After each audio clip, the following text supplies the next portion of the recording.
Lillahi ta'ala, correct your intentions. All right. So today, inshallah, we're going to start talking about the Khabar, which is the nominal predicate.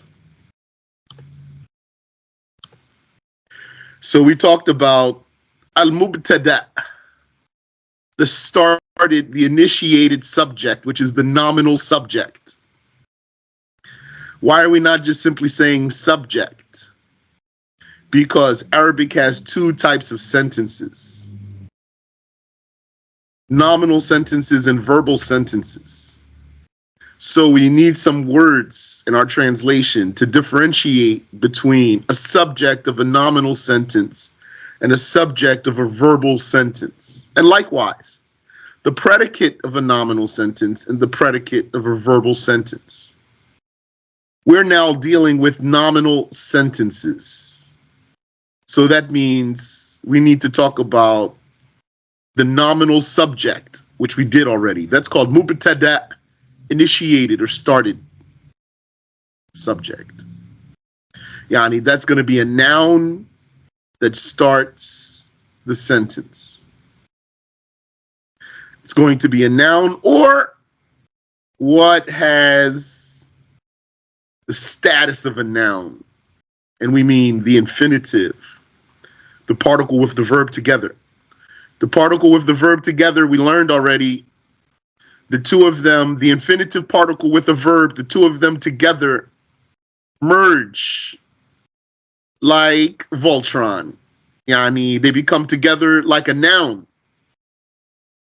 So this is important for you to keep this in mind. And in English too. So the particle to and then the verb after it. But yani, we're learning Arabic here. The particle n with the verb after it, the two of them together are like a noun. So we're going to see, inshallah, if Allah enables us to get further into the book. That means that these two together, n and the verb with it, they both could be acting like a direct object. They both could be acting like a subject of a sentence. They both could be acting like the object of a preposition. They are like a noun completely. So the mubtada, the initiated subject, which is the nominal subject, it's going to be a noun. Or it's going to be what has the status of a noun. I'll remind you of the example we learned, which is taken from the ayah of the Quran. It's here.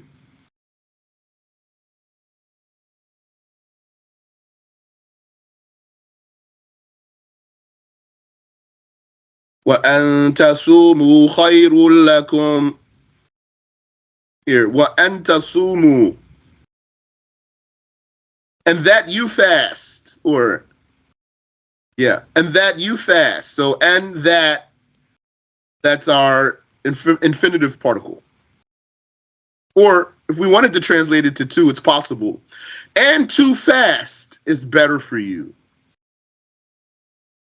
And to fast is better for you. وَأَن تَصُومُوا خَيْرٌ لَكُمْ.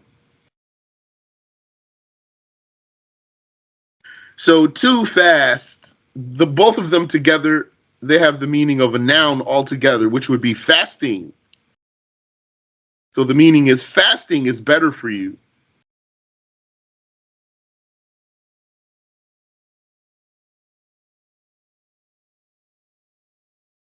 So that works in both languages.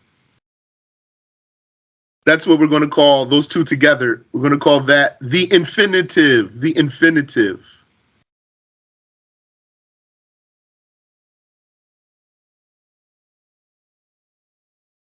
Okay, so we talked about the mubtada. Now we want to talk about the khabar, which is the predicate, the nominal predicate. قال المؤلف رحمه الله, the author, may Allah have mercy upon him, said, والخبر, and the news. Khabar means news linguistically, or informing, or telling. هو المسند الذي تتم به مع المبتدأ فائدة. It is the link by which, or it is the link that by it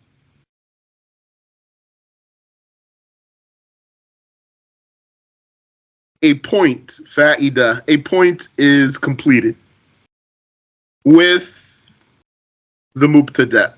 So I translated it after shuffle those words around a little bit. So he's saying the khabar, the predicate,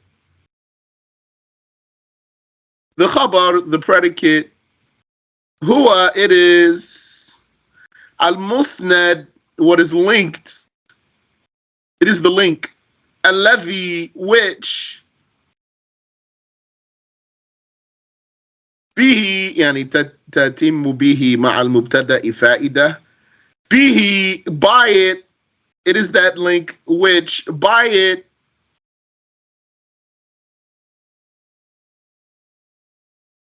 tatimmu fa'ida, a point is completed. A point, fa'ida, a point is tatimmu, is completed. Ma'al mubtada, with the subject. Now, I don't need to always say nominal subject, nominal predicate, as long as you're following me.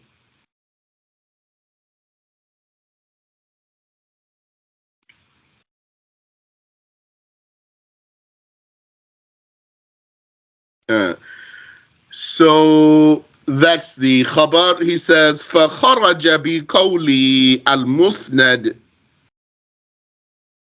excluded by me saying, that's Ibn Hisham talking, excluded by my saying, al-musnad, the link, excluded by that, what's not a khabar because of me calling it a link, is al-fa'il fi nahwi aqa'imuni zaydan, is the fa'il here, the verbal subject. Al-fa'il, the verbal subject. Fi nahwi, in the likes of aqa'imuni zaydan, a stander are the two Zaids. A stander are the two Zaids. So that's our case from last time, our last session. So let me remind you. This case is going to come back, inshallah ta'ala, and it's an important one to understand. This case is not in Al-Ajurumiyya, if I'm not mistaken. I'm pretty sure it's not in the book of Al-Ajurumiyya. That's below this book. So, let's just first of all draw everything out for you. So, there's two types of sentences in Arabic, right? There's jumla, ismiya, nominal subject, nominal sentence. Jumla means sentence or clause, really means clause. And you have jumla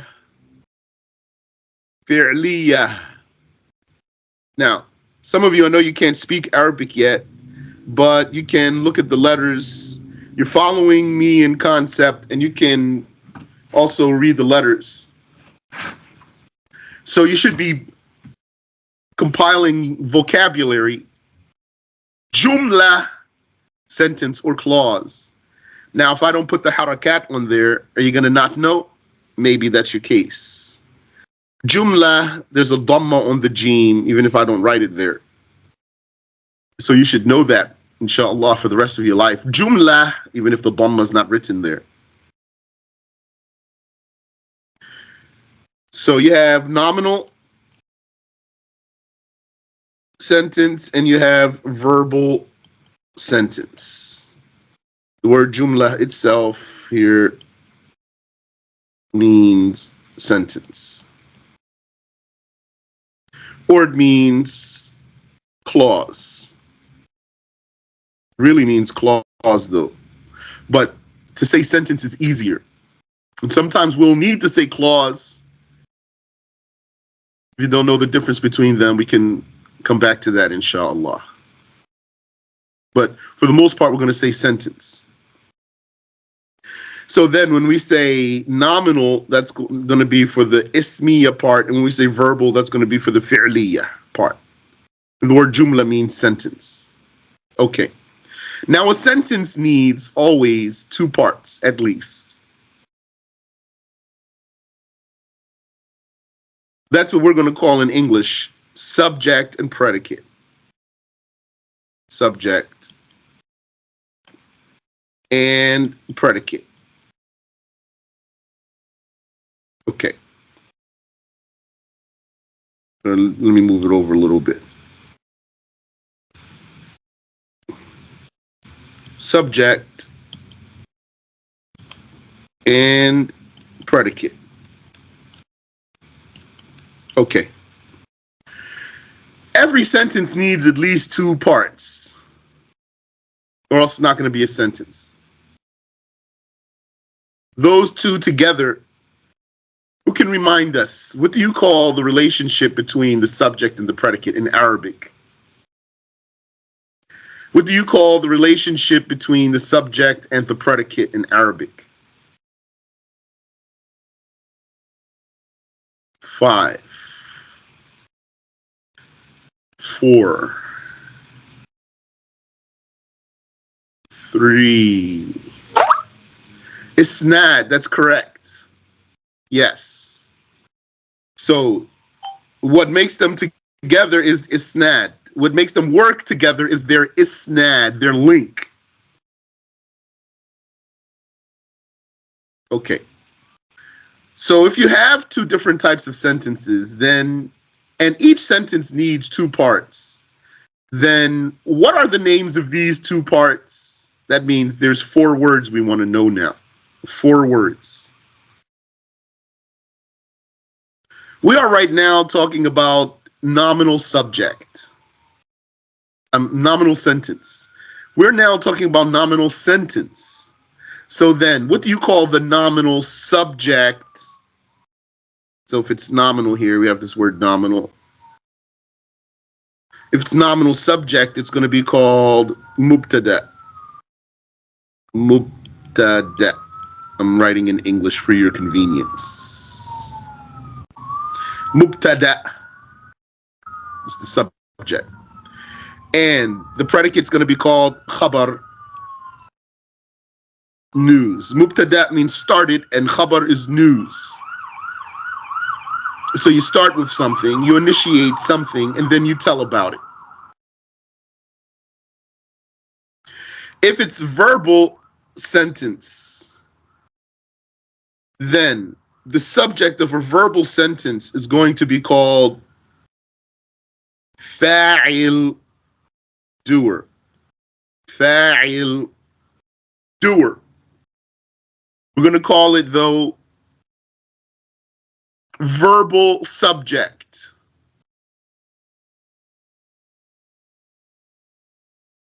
Verbal subject. Or doer. You're going to have to pay attention and follow the context. So what do you call the predicate of a verbal sentence? You call it verb. Or you call it doing. Oh, yani, you call it in Arabic fi'l. Fi'l. Fi'l. Fi'l is verb or doing. Okay, so mubtada means initiated linguistically. Khabar means news or telling or informing. Fa'il means doer, actor.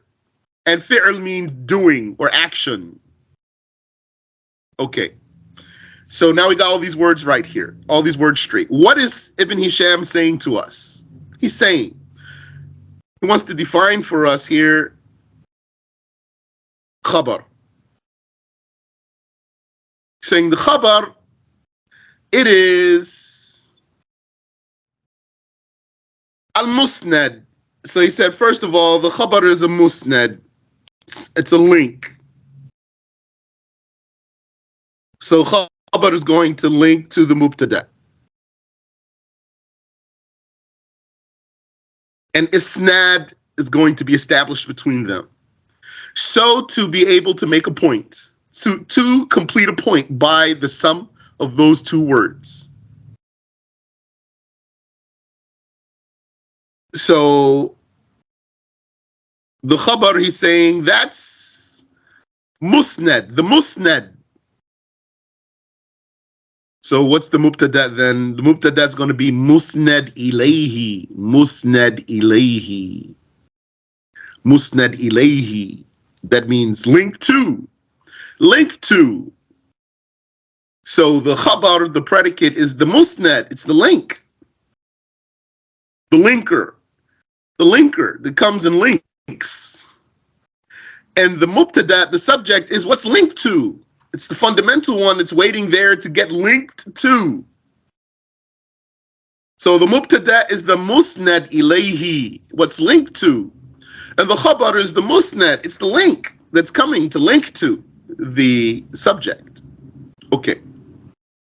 Let me know if anything's not clear at any time here. All what I'm saying right now, you can interrupt me and ask me if you need to.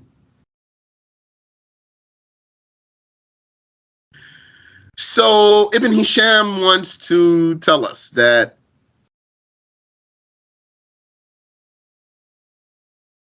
by saying that the khabar is the link that completes the point with the mubtada, we are excluding fa'il.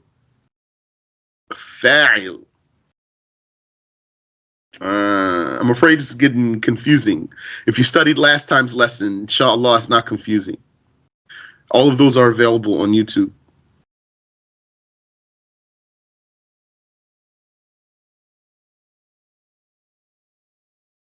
So, because why this might be confusing, because you might say, what are you doing here? Are we crossing sentences here? That's exactly what's happening here. Arabic is so equipped and so versatile that these two types of sentences, you can basically fuse them.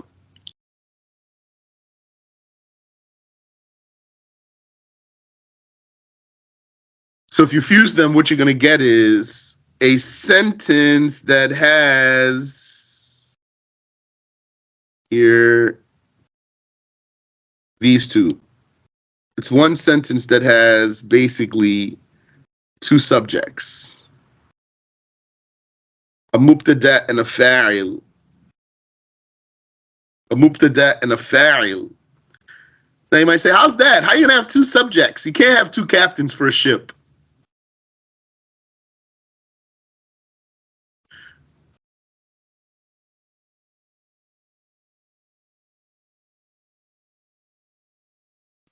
So that means that if one sentence has two subjects, one of those subjects is going to have to get demoted. It's going to have to get demoted so that it could be subservient, so that it could be secondary, not primary.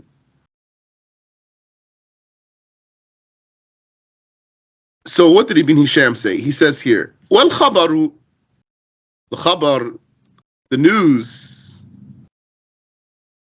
the telling, the predicate, huwa al-musnadu alladhi tatimmu bihi ma'a al-mubtada'i fa'ida. It's the link that comes and along with the mubtada completes the meaning, finishes the point that you're making. Like when you say, Zaydun, akhi, excuse me, Zaydun akhi. Zayd is my brother. But, that's part of the translation. Zayd, my brother. Yani is. Zayd is my brother. Zaydun akhi. So Zayd is the mubtada. You start with it. It's the subject of your sentence. What about him? Make your point.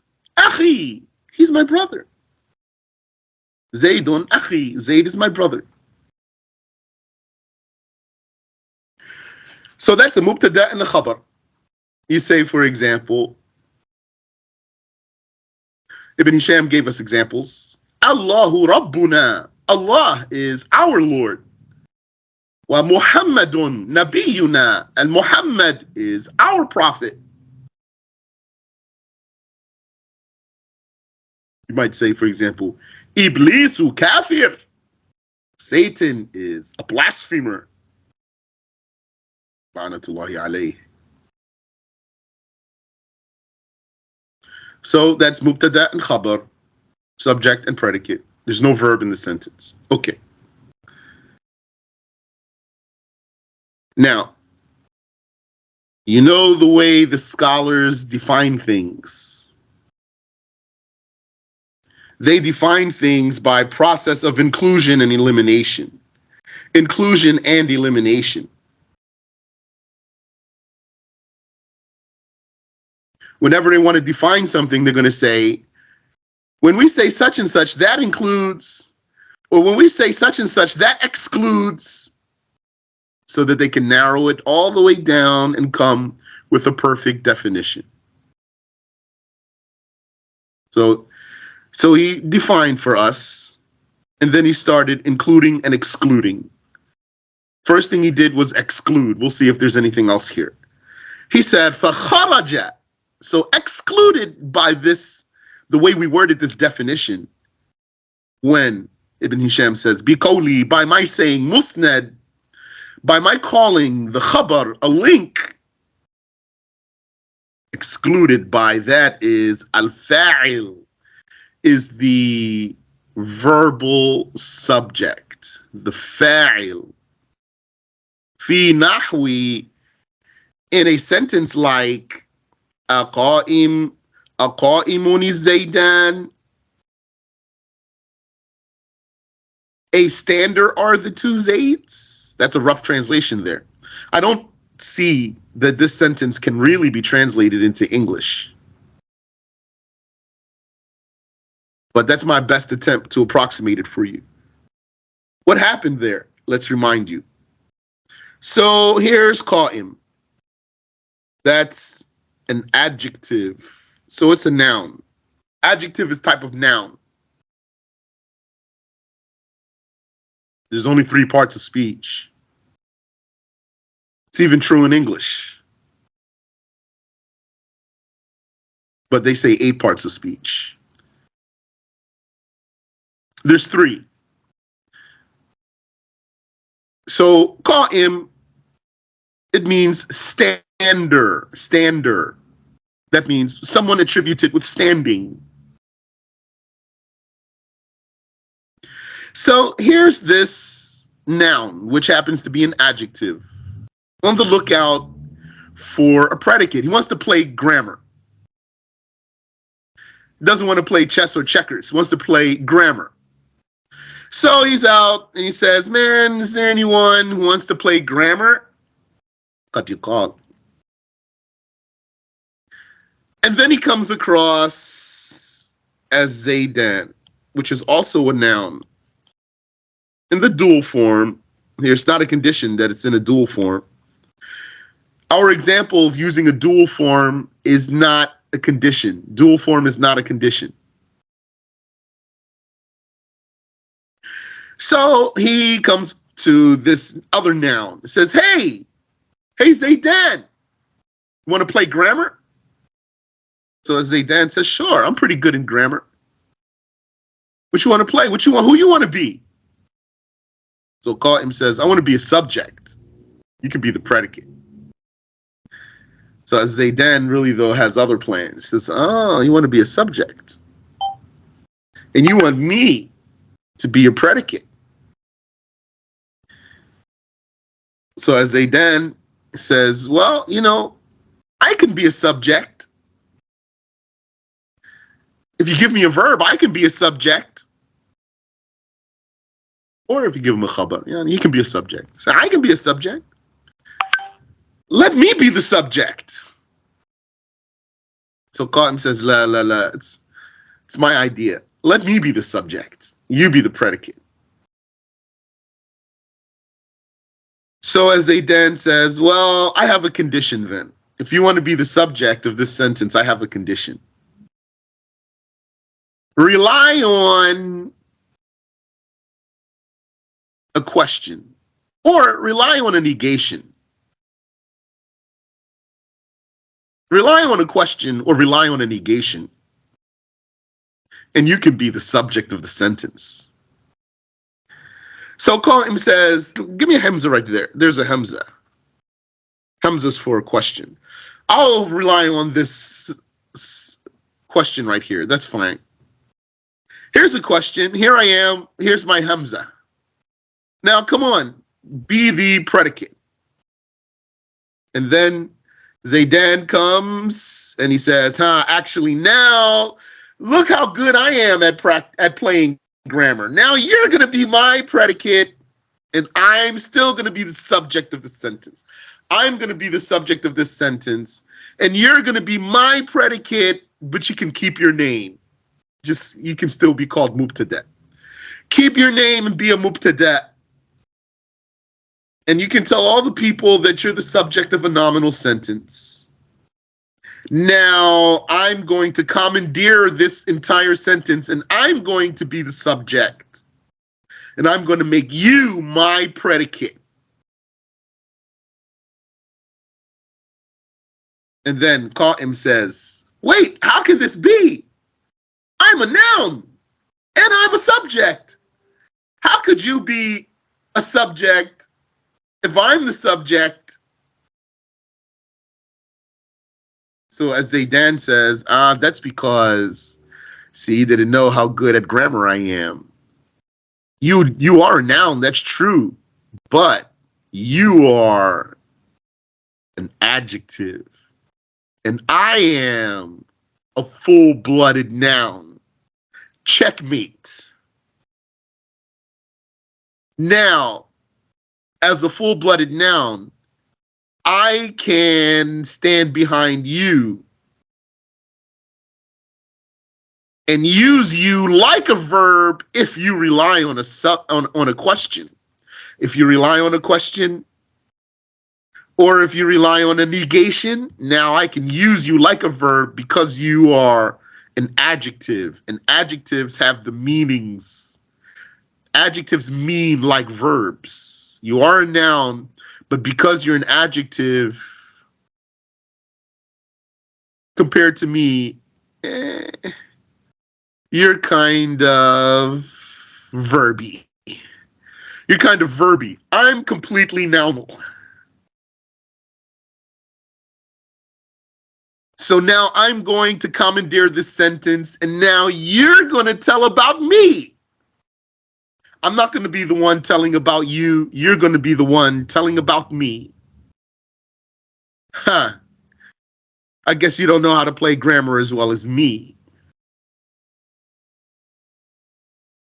So now Qasim keeps the title of Mubtada here. Qa'imun is Zaidan. But the second word here, as Zaidan, is not linking to Qasim to tell about him. No.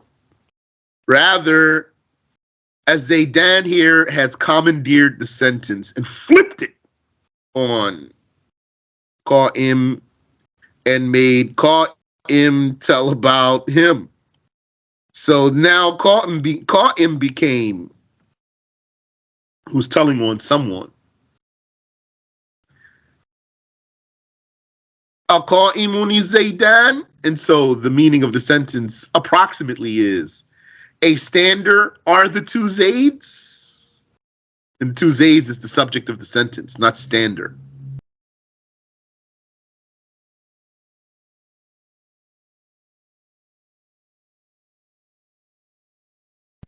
Yani, if I want to just render it into a very normal English sentence, this sentence, Aqa'imuni Zaydan, means, are the two Zaids standing? But that's such a loose translation. You lose, if I translate it like that, you lose so much of the meaning. But like I said to you, I don't see that really you can translate this sentence into English without losing something. So he says, فَخَرَجَ بِقَوْلِ الْمُسْنَدِ, by me calling the Khabar a link to the Mubtada, that excludes the fa'il, the verbal subject, fi nahwi, in a sentence like aqa'imuni zaydan, a stander are the two Zaids. فَإِنَّهُ وَإِن تَمَّتْ بِهِ مَعَ الْمُبْتَدَإِ الْفَائِدَةِ, indeed, although a point is made with this word and the mubtada, لَكِنَّهُ مُسْنَدٌ إِلَيْهِ, however, though, it became what's linked to. La musnad, it's not what's linking. So that's not a khabar. So what you say is, the way to parse the sentence, Yani, the way to parse this sentence is to say, here,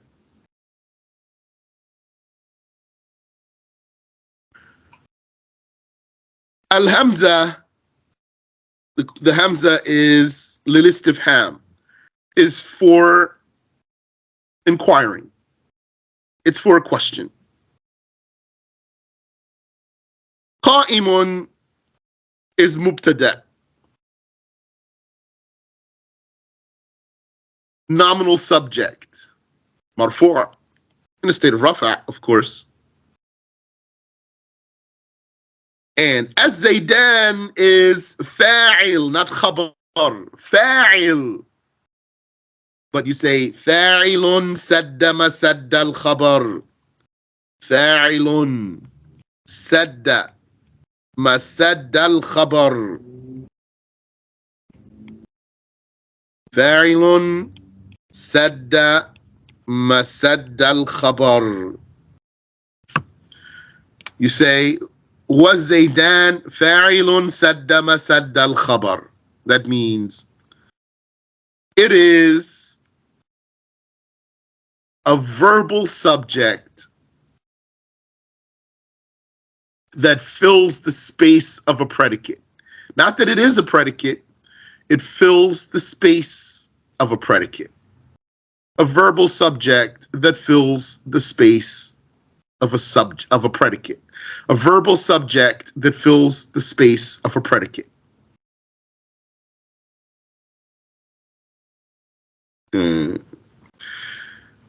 So, that case right there, I would say, it's one of the more challenging cases in Nahu. But really, once you get the hang of it, it's not difficult.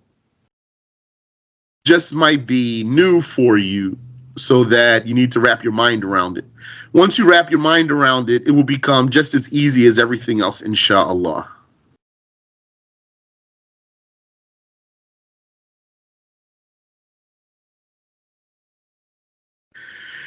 وَبِقَوْلِ مَعَ الْمُبْتَدَى, Ibn Hisham says, and excluded also by my saying, with a mubtada, the khabar completes the point with a mubtada. Excluded by that is nahwu qama, fi qawlika qama Zayd. It's like the word qama, stood. When you say qama Zayd, Zayd stood. This is here the verbal sentence we've been talking about. Verbal sentence is the other kind of sentence in Arabic language. It's a sentence that starts with a verb, not with a noun. So that verb is not a mubtada because you're starting with it.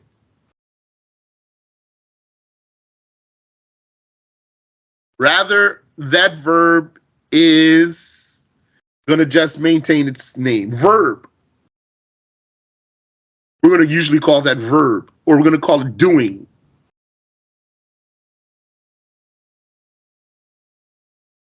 This verb is now a predicate of a verbal sentence. And this noun zaid is the subject of this verbal sentence. So the subject of a verbal sentence is called fa'il. Fa'il, not mubtada. And the predicate of a verbal sentence is called fi'l, not khabar. And the sequence of these two are reversed, which really makes a lot of sense. Now, I'm not going to talk about how it makes sense, but you think about that and you see how it makes sense. Yani, where's our diagram here? I had for you right here. You have subject. And you have predicate.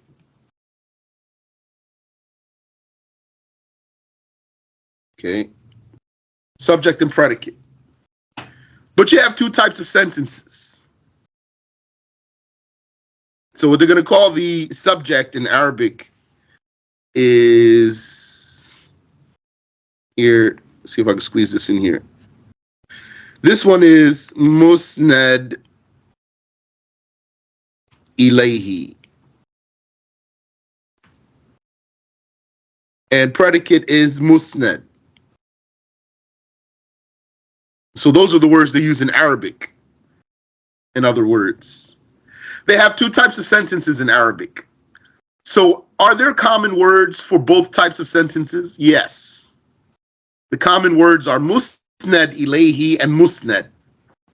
Whether it's a verbal sentence, it has a musnad ilayhi and a musnad. Or if it's a nominal sentence, it has a musnad ilayhi and a musnad. That's what I'm translating as subject and predicate.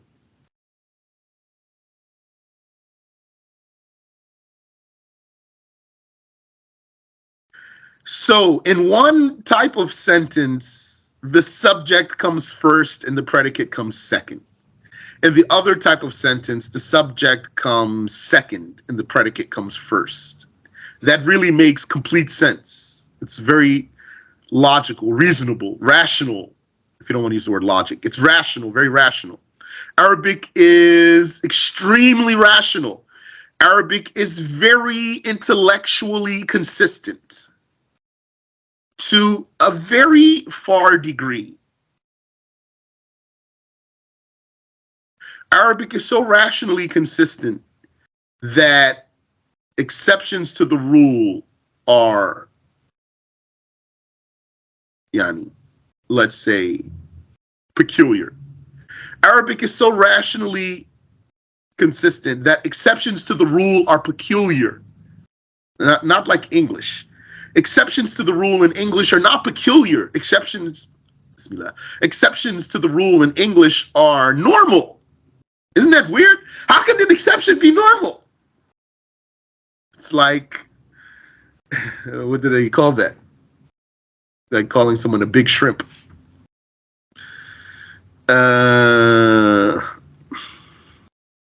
Okay, so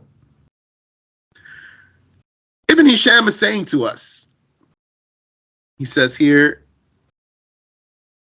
when I said ma'al mubtada, with the mubtada, here in the definition up top here, الخبر هو المسند الذي تتم به مع المبتدا فائدة. He says, by saying مع المبتدا, with the mubtada, I am excluding the likes of comma. If you were to say, comma Zaydun, Because, why? Because comma is with Zaid completing the point. They do together complete the point. So why comma is not a khabar? Because this is a completely different sentence structure altogether. So it's not khabar. It's called fi'l. This is fi'l wa fa'il. And that's a verbal sentence.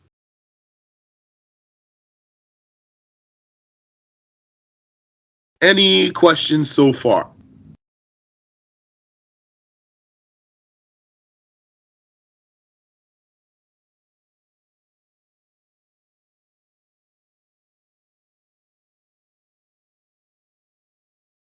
Ibn Hisham says, وَحُكْمُ الْمُبْتَدَأِ وَالْخَبَرِ الرَّفْعِ. And the judgment of the mubtada and the khabar, both of them, is rafa'. The mubtada will always be in a state of rafa', and the khabar will always be in a state of rafa'. So you're going to say, for example, Muhammadun rafa' with dhamma. Rasulullahi rafa' with a dhamma. There. Rasulu. Muhammadun Rasulullahi. Muhammad is the messenger of Allah.